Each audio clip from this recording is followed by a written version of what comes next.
Welcome to the podcast today, where we celebrate innovation for a happy planet. I am your host, Abigail Carroll. Our guest today is Benjamin Sorkin, founder and CEO of Flux Marine, a Rhode Island-based company innovating electric outboard motors. The scourge of every powerboat owner is their outboard. So let me guess, yours, like mine, is in the shop getting a tune-up. Ben may have a game-changing plan for us all. I was invited to visit Ben's shop back in January, following a conference organized by the Blue Venture Forum, and I was impressed by what I saw. Ben and his team have taken electric propulsion technology a long way from when I first looked for an electric outboard for my oyster farm back in 2010. And their long list of A-list clients are moving them out the door. Flux Marine seems to be, and pardon the pun, hydroplaning towards the future. Let's hear it from Ben. Welcome to the podcast, Ben. Thank you so much for having me this morning, Abigail. Well, it is a huge pleasure. It is springtime in New England, and this is a time when we're all thinking about getting our boats back in the water. So tell me what you guys do at Flux Marine. We're advancing propulsion technology to deliver the world's best boating experiences, and we're all about electrification and sustainability. There have been some actors in the electric outboard market, but you seem to be taking this to a whole new level. Tell me more about, what you're making there. A big focus at Flux Marine is how do we design something that's truly compelling for mass market adoption? And in order to do so, we needed to start with a clean slate. We didn't want to start with a legacy combustion engine and electrify it. We think about how electrons move. Electrons, from the battery to the outboard motor, from the inverter to the electric motor, that gets converted into the shafts down to the propeller. How do we do that as efficiently as possible? And how do we reduce as many pain points as possible? As you may have heard in your life of boating, people often joke that BOAT stands for bust out another 1,000. And Yep, been there. We've all been there. And so anything that we can do to reduce some of those pain points, things like maintenance and winterization, we have technology to do that. So we design our own lower units, our own midsections, our own powertrains, and the end result is something that's generally half the weight of a competitor's electric outboard and requires extremely low maintenance, if any maintenance at all, and no winterization. So things like changing impellers or ingesting seawater are going to be things of the past. Interesting. Tell me more specifically what you're actually making. We'll just start there so people really understand. So we build mainly electric outboard motors and battery packs for boats. In the marine industry, it's different than automotive, where, if you buy a Subaru, you're not really questioning who makes the engine under the hood. If you look at a boat, you know very clearly who makes the outboard motor. And over 95% of new boats are sold with outboard motors. And the outboard motor carries as much brand as the boat itself does. For sure. And there's a lot of brand loyalty in that. So you're dealing with that. Absolutely. And we want to build a big, exciting brand. And there are also thousands of companies that build boats and only a handful that build propulsion systems. And so by being a propulsion system technology company, that allows us not to necessarily compete with the thousands of companies that exist, but allows us to partner with those thousands of companies and help them offer options to their customers for electrification. So you think you might go to Honda or Suzuki or one of these outboard brands and help them get to this electric outcome?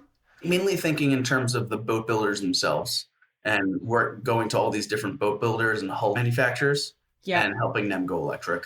We're always open to collaboration within the space. So as the larger players do look at electrification, our door is always open for conversations. Actually, I just bought a 1969 Boston Whaler, and it came with I should admit that I actually bought it, but I got it almost as a gift with a 1985 Johnson 90 horse. It's going to need to be replaced in short order, I'm quite sure. So if I wanted to take this electric, first of all, why would I want to do that? And second, what would be the offering and how would I go about it? There are a couple different reasons that you'd want to go electric on that. I think one interesting reason is the pollution aspect of it. So an engine like that, and pretty much all outboard engines, not only do they pollute CO2 emissions, but they don't have catalytic converters. So for every gallon of gasoline burned compared to a road vehicle per se, you're releasing about 150 times as much particulate matter. Thinking PM 2.5, NOx, SOx, the really, really bad things, you're releasing 150 times as much per gallon burned as a car. So that's one reason to think about it. Reason two is at the end of every year, you're going to need to winterize that engine. You're going to have to take it to somebody and you're going to have to winterize it properly. With our electric outboards, there is no winterization. Reason number three is I'm guessing you don't have a fuel dock at your house. No. And so fueling up on the water is a pain point. So you're going to need to find time to when are you going to fuel up? How often do you need to fuel up? How far do you need to go to fuel up? Are you going to be the only one at the fuel pump? Or are you going to have to wait for the fuel pump? And so being able to just keep a boat plugged in locally is much simpler than having to go to a fuel dock. And lastly, the performance. It's exhilarating. It'll get the boat up on plane much more quickly. It'll sound a lot better, and you're not going to be smelling fumes out there. So you've got a whole suite of different HPs. Do we talk about electric motors with the same vocabulary? Or is there a new vocabulary that we're going to embrace to talk about sort of how fast and how quickly it ramps up to those speeds? My opinion on this is fundamentally we should be able to use pretty much the same vocabulary, but be able to add a little bit more context and a little bit more information beyond what is typically used. So you might often hear things about like horsepower equivalent, or it's electric, so it's more efficient, so it's more powerful from a horsepower perspective. The way that regulating bodies and large OEMs rate outboard engines right now is horsepower at the propeller shaft. We believe we should do it the same way.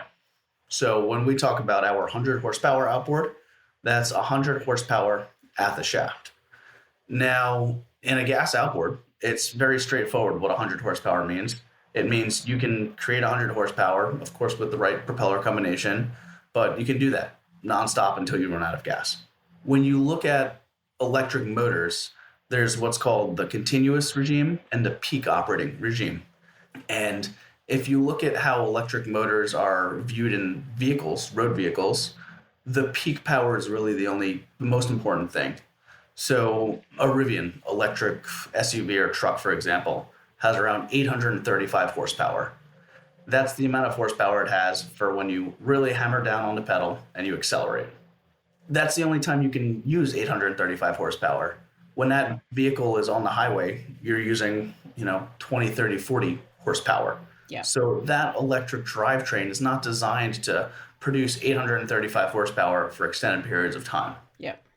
Now, if you put that in a boat operates differently than a vehicle. It's like driving a car straight up a hill. You're trying to overcome water resistance, and water is 1,000 times denser than air. And so in a boat, we need that continuous power the entire time. So circling all the way back, if we put a Rivian drive system in a boat and we wanted to put a horsepower rating, we could not say 835 horsepower because it cannot do that continuously in a boat. And so when we rate an outboard, we're rating 100 horsepower continuously. And then the big modifier there is it has additional power for acceleration. So we like to say our 100 horsepower outboard can tap into up to 150 horsepower for acceleration. That way, when you're trying to compare it to something that as a boater, it's going to have the same top speed as a 100 horsepower gas engine, but it will have the acceleration of a 150 horsepower gas engine. Amazing. And it's quiet, I'm assuming. Yes, it's definitely quiet. I wouldn't say it's silent, and I think there's a little bit of a misnomer. Very rarely is electric completely silent, but it's certainly much, much quieter than any gas engine out there. And that's actually really important for marine life. We don't talk enough about the noise pollution that we're putting into the water.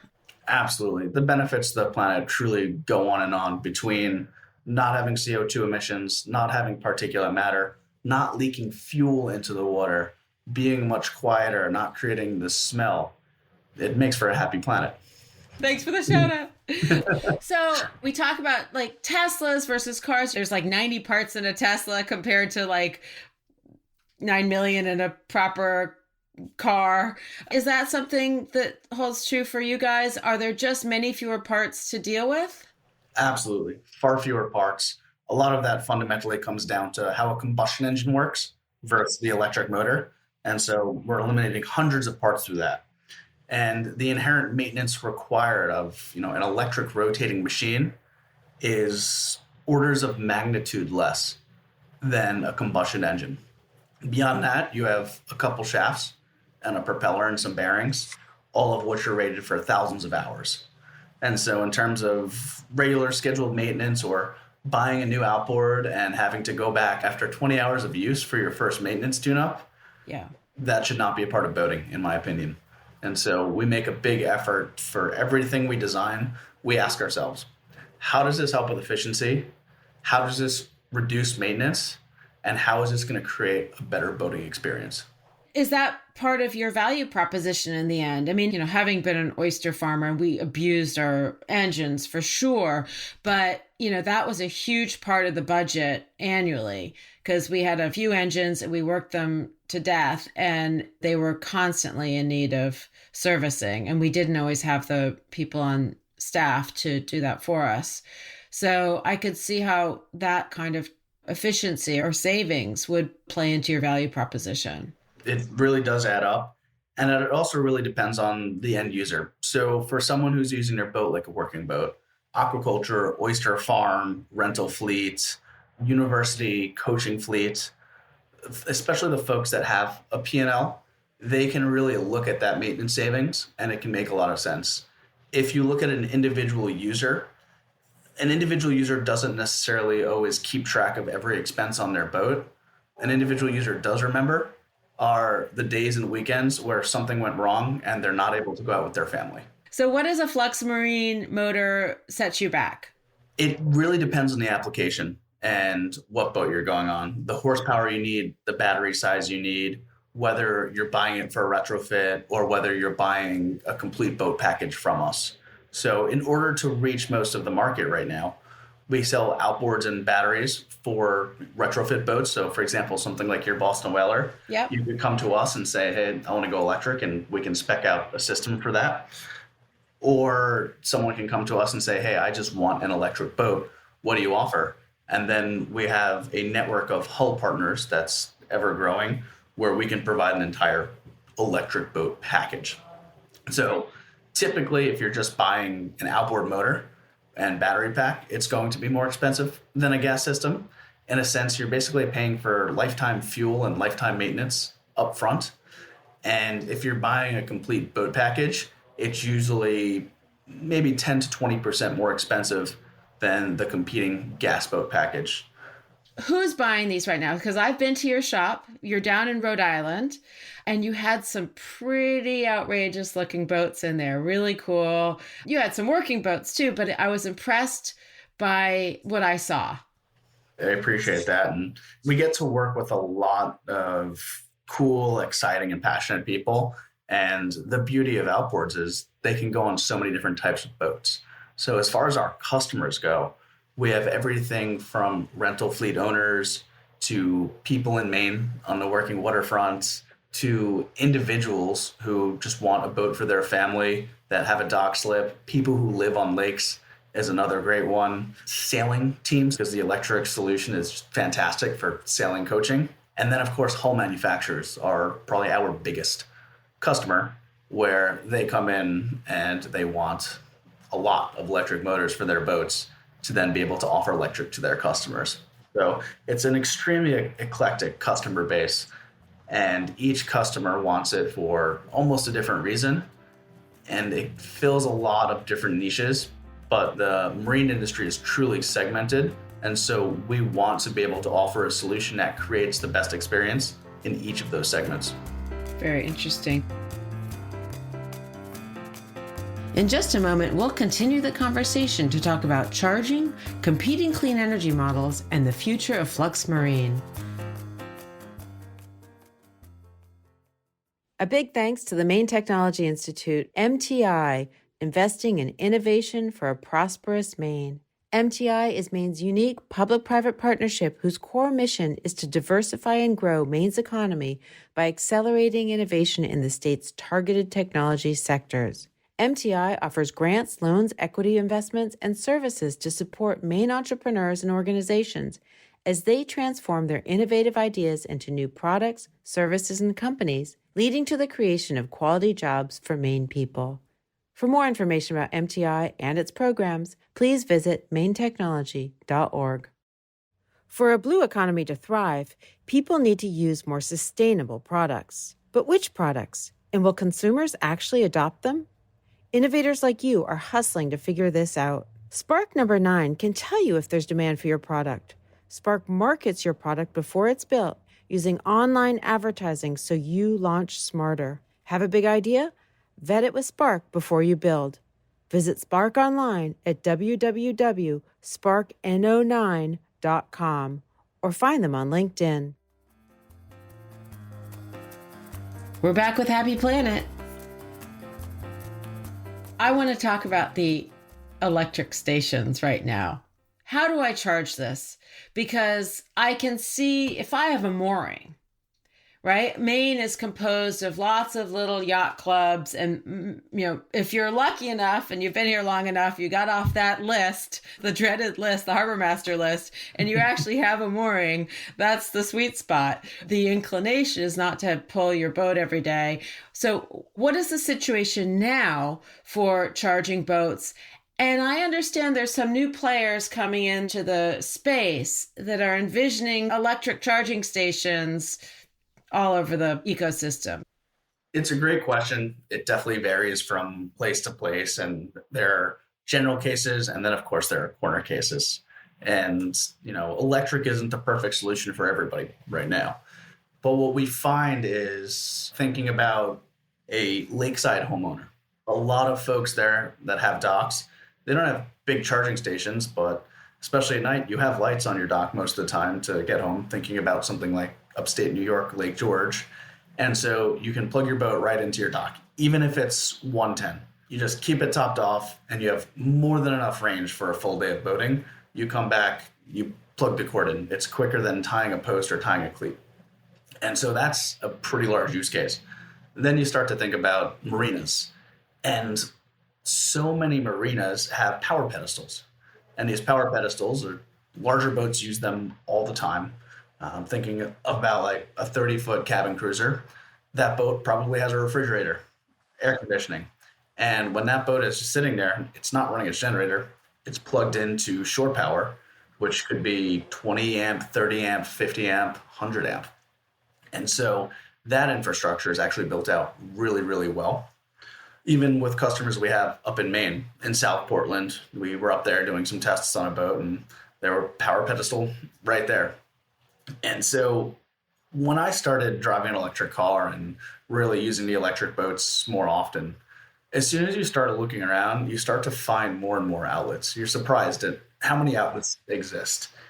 And the use case of a boat is different than a vehicle in that you don't necessarily need to have access to superchargers constantly. Boating is really a planned activity. You generally know where you're going to go. You're not going on big road trips in small boats or long lake trips in small boats. And so you don't necessarily need that big supercharger. I think there's a time and a place where supercharging is extremely helpful for things like rental fleets and larger boats. But for the preponderance of use cases, the infrastructure almost already exists, which is really exciting. Once again, there are corner cases. So you think about something like a boat on a mooring. Well, how do you do that? And there are some things that we're working on that will be able to help with charging on a mooring. But if you were to buy an electric boat right now and put it on a mooring, there aren't a ton of great solutions out there for keeping it charged. But there are plenty of people with personal docks or mooring slips to fill your sales runway right now. Yes, without a doubt. Sometimes I feel like we can't move fast enough. The demand is extremely high. As far as the electric space itself, it's still at 0% realistically. So I understand that you're working with a boatyard in my backyard. We sure are. A boatyard that my uncle owned many years ago. So tell me about this. Is this part of your model? Are you looking to create relationships with boatyards?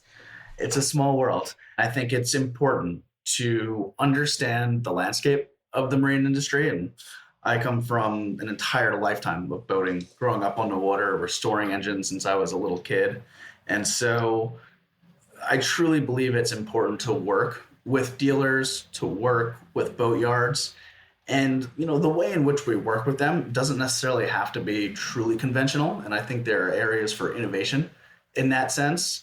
But it is definitely important to us to involve existing boat yards and dealers in the overall process of marine electrification.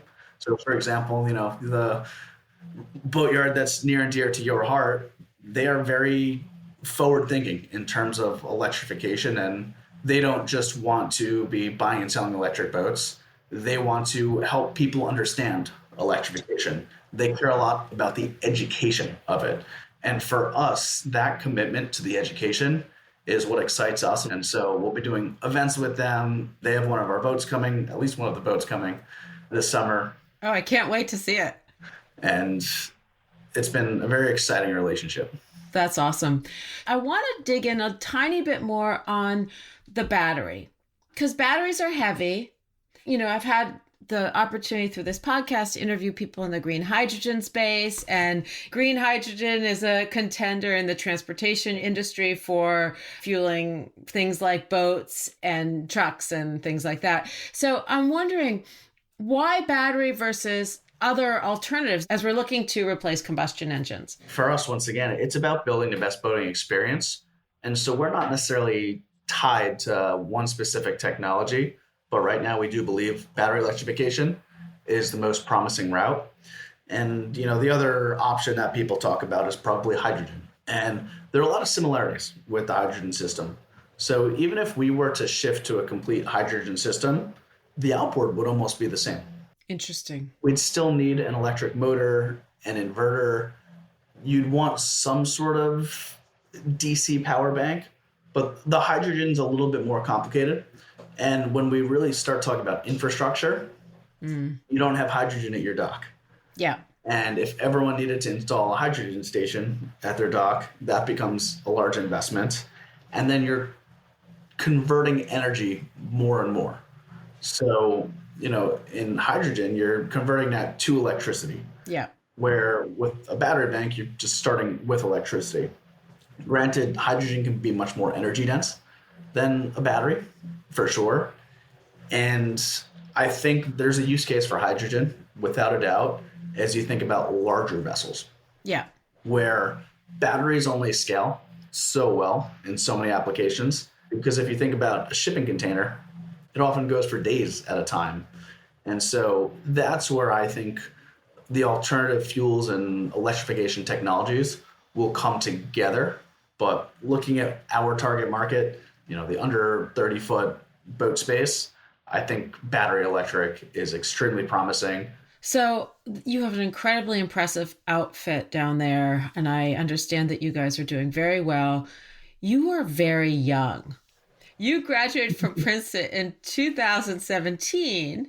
What is it like to be so young and at the forefront of something so big? I'd say it's invigorating, for sure.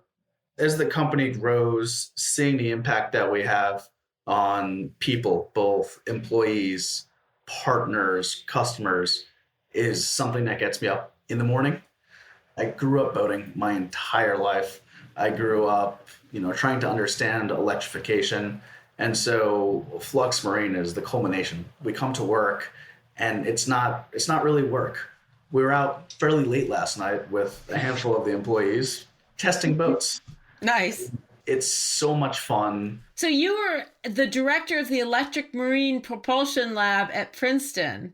So you've been doing this for a long time. So tell me a little bit about that work in college. How did that influence what's going on now?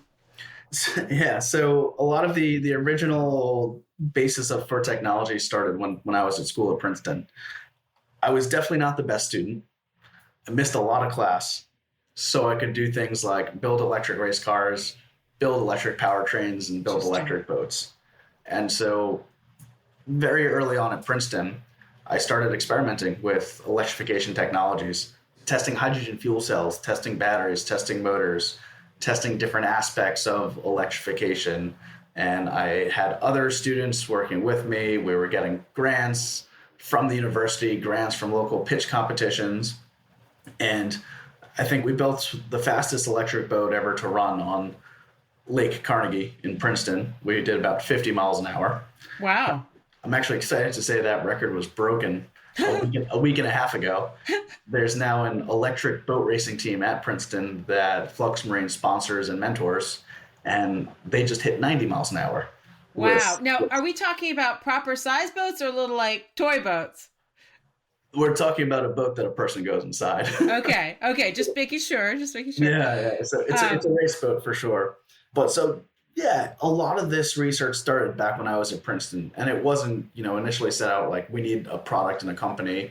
It was the fundamental need of, hey, I grew up on the water. There's not yet a compelling mass market electrification solution. I wonder if I could help come up with something.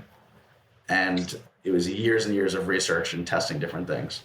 So you did a little stint I saw at Tesla. Yes. Tell me about that. And, is Tesla interested in this space? I mean, how do you protect yourself against Elon Musk with his ever-growing empire? The stint at Tesla was fantastic. I met a lot of really great people, colleagues, learned a ton, contributed a ton, mainly focused on high voltage batteries while I was there. I keep in touch with a lot of the folks there. In terms of protecting against someone like Tesla, we definitely welcome competition in general. It's with companies like Tesla and the automotive companies, it's still a different technology stack where they're investing hundreds of millions into designing the best powertrains for their application, which is that high peak power and low continuous power. So there would need to be a really large lift on that front. At the same time, I think there are other priorities. So I haven't gotten my Cybertruck yet. Realistically, the automotive market is larger than the marine market. Yeah. And so companies like Tesla are really focused on getting out as many electric vehicle products on the road. And I think we've got sufficient headroom to move far enough along where we can really carve out our space. So what is your vision for the company for the future? Where do you guys want to be in 5 years? What I like to say is I really want to be down by the water, having lunch somewhere, look out and see boats out there that are powered by Flux outboards that I don't know. I want to see a complete stranger with Flux Marine outboards. I want to see that here in Bristol, Rhode Island.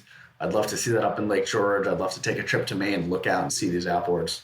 In the next 5 years, we definitely hope to be a dominant player in the industry with thousands of outboards delivered, hundreds of employees, and really well-known and trusted brand for our technical expertise, our reliability, and our safety. Yeah. And you're a growing company today, and usually that means you need cash. Are you guys fundraising? I'd say we've been very fortunate to have brought on a lot of fantastic investors who truly believe in what we're doing, truly believe in the team, and believe in the technology. And so we did our Series A raise last year, led by Ocean Zero. They've been a fantastic investor, and we had a lot of other investors come on board, everything from local venture firms to venture firms from Silicon Valley, angel investors who are pioneers in the boating industry, each of which acts as an ambassador of the brand. For sure. So we've done very well there. We're in very good shape. That being said, as a founder, I'm always fundraising. Right. It's capital intensive for sure. We're building a hardware product. Yeah. And so everyone's looking for capital introductions for sure. But we're definitely in a very comfortable position, and we're in great shape to keep moving forward and getting motors to customers. I was very impressed by what I saw this spring, and I wish you all the best of luck. Thank you, Abigail. I really appreciate you taking the time to talk today. Flux Marine is changing the game in electric outboards, amping up the available horsepower and range. The solution may not be right for everybody just yet, but for lake or near-shore recreational boaters, or potentially even ocean farmers, electric motors may be a more viable option than you think. Thank you for listening. Please follow Happy Planet wherever you listen and leave us a rating and review. It really does help new listeners discover the show. Happy Planet was reported and hosted by me. I am also the executive producer. The talented Dylan Hoyer is our producer and editor. Composer George Brandel Egloff created our theme music. Learn more about my work and get in touch by visiting happyplanetpodcast.com.